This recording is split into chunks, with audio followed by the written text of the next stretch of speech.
In this video, I'm ranking NYC neighborhoods on the basis of which is the best neighborhood and which is the worst neighborhood. And we'll decode a lot of things like where to eat, what's the rent there, and if it is tourist friendly or not. So let's dive in. Starting off with Little Italy, it's a staple in TV shows and movies. You must have seen this area somewhere. It has a lot of restaurants, pastry shops, and a lot of tourist traffic. The area has a rich immigration history. It used to be much longer earlier, approximately 30 blocks. But now, as the world is changing, so is this area.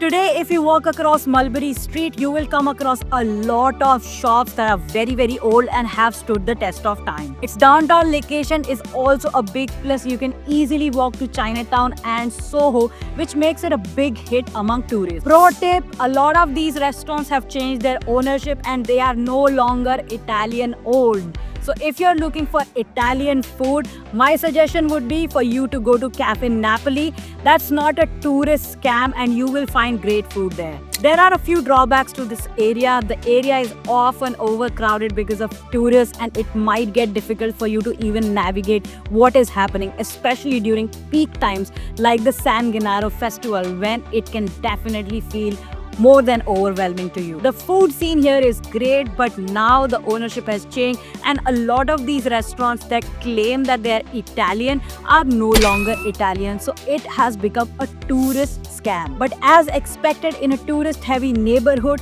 the prices are generally on the higher side. It's not really a livable area because of a lot of noise and a lot of tourists roaming around the streets, but definitely a must go if you're visiting New York. Now let's talk about Times Square. Although there is a debate whether it even qualifies as a neighborhood or not, but it's definitely a must-see destination.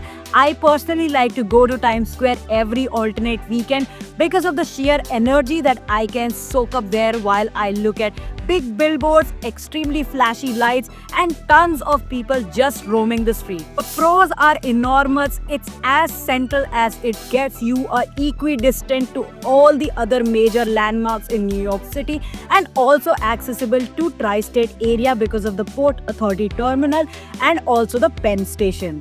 Times Square in New York City is the area that you have grown up seeing in movies and is a testament of the New York City that you know. But as you know it, locals generally like to avoid it. On the downside, Times Square really lacks the neighborhood vibes because you won't even find a good grocery store there, leave alone all the local stores that you might be looking up for. You can easily find Applebee's, McDonald's and Krispy Kreme, but it's very difficult to find a good pizza spot to enjoy that New York pizza slice. It's crowded all year long because tourists just don't stop coming to Times Square in New York City. Although the rent is sky high, the residential units are still limited in this area. So I would not suggest anybody to live in this area until or unless they want to live like hippies. Moving on to Tribeca, which is famous for its celebrity residents. People like Harry Styles, Blake Lively, and even Taylor Swift have lived in this area. The neighborhood has distinct vibe with beautiful architecture, cobblestone streets, and a lot of upscale restaurants and cafes, mainly French bistros and steakhouses. However, it's not really a tourist spot. Apart from the Ghostbuster house, there is not much that you can see in this area. But if you're trying to bump into a celebrity, you know where to do it. The median rent here is around $6,000, which is why it is a secret that is only accessible to celebrities and the ultra rich. Next up, we have Financial District, home to the Wall Street and some of the most iconic tourist spots in New York City, like the 9/11 Memorial and Museum and also the Charging Bull.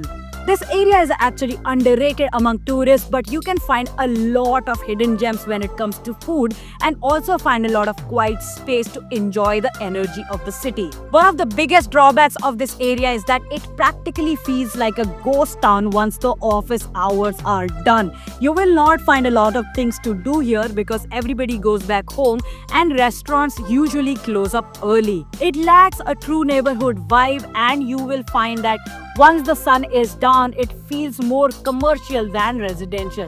So I would not explore this area after the sun is down. Now let's talk about Chelsea, situated right below Midtown. This neighborhood has it all. It has tons of art galleries, a lot of options for you to explore for dining, from upscale restaurant to casual cafes, and also it is very close to the High Line. So you get access to see a lot of historic buildings, including brownstone buildings and high rises. One of the biggest drawbacks of Chelsea is that it can get pretty rough during the nights because of the thriving nightlife. So if you are somebody who likes quiet nights, this might not be the neighborhood for you. And also it's on the pricier side of Manhattan, with a studio starting at $4,000 per month. Now let's talk about Hell's Kitchen, just west of Times Square. It gives you easy access to Broadway theaters, Hudson River, and also the Central Park. The neighborhood offers you some space to breathe away from the tourist crowd, while also giving you some options for dining and also a thriving nightlife. But it's also extremely expensive. Studio apartments here cost somewhere around $3,500 per month. The area can be very noisy because of the constant traffic and the hustle bustle of the city. So if you are somebody who likes quiet neighborhoods, this might not be the deal for you. Also, the neighborhood doesn't live up to its hype. If you were hoping to bump into a celebrity, I'm sorry, but there are no celebrities living here and there are no high-end restaurants. In Chinatown, you can find best budget-friendly food. In $20, you can get a bowl full of noodles, appetizers, and some treats for yourself. The neighborhood is full of authentic markets, cultural events, and also a vibrant atmosphere.